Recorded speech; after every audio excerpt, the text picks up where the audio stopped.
ভালো সাধু কে জানেন? ভালো সাধু হচ্ছে যার মধ্যে এ আমার আর ও আমার নয়, এই ভাবটা থাকে না। সাধু, সেই জন্যে সাধুদের আমাদের কলকাতায় বিশেষ করে ভীষণ ডাকনাম ধরে ডাকা অভ্যেস আগেকার দিনে। এবং তার দাদা, তার কাকা, এইসবের খবর টবর রাখা একটা মোটামুটি আমাদের ভক্তদের লিস্টের মধ্যে থাকে। কিন্তু দরকার তো কিছু নেই। যদি আপনাদের ঢুকতে দিত দেখতে পেতেন, বা একদম ভোরবেলা গেলে দেখতে পাবেন সাদা কাপড় পরে ওরা ঢুকবে আর গেরুয়া বস্ত্র নিয়ে বেরোবে। নবজন্ম হচ্ছে ওইখানে। ওই যে প্রেসিডেন্ট মহারাজ বসে থাকেন, ঠাকুর থাকেন, তখন সেইখানে এই যে পুরনো দেহ, পুরনো মন, পুরনো সংস্কার, পুরনো কাপড় জামা, পুরনো বংশ পরিচয় সব সোয়াহা, সব কিছু পুড়িয়ে দিয়ে একদম সদ্যজাত শিব, নতুন শরীর, নতুন মন, নতুন বংশ পরিচয়, ওইটা নিয়ে বেরোয়।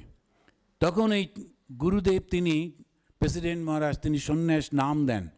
সন্ন্যাস গুরু যিনি, সন্ন্যাস কেন দেন? ওটা যদি ডাক নামেতেই হতো তাহলে তো বলতে পারতো আচ্ছা ওই নামেই চলুক, তা কেন বলেন না? সন্ন্যাস নাম কেন দেন? নতুন জন্ম তো। কিন্তু আমাদের সাধুরাও বেশ এই নামটা বলতে ভালোবাসে, আর ভক্তরা তো এত বড় একটা সংস্কৃত নাম কে উচ্চারণ করেছে জাগে।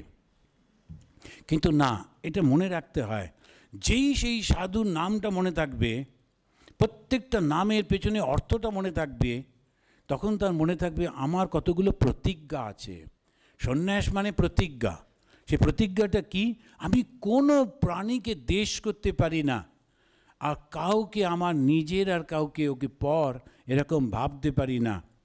সমস্ত প্রাণীতে সমভাব, আর শান্ত থাকবে। কেন শান্ত? কেননা জগৎ তো ঘুরে চলেইছে, জগতের দিকে তাকালে ঢেউয়ের পর ঢেউ চলে, কিন্তু শান্ত থাকতে হয়। ওইটাই সন্ন্যাসের লক্ষণ।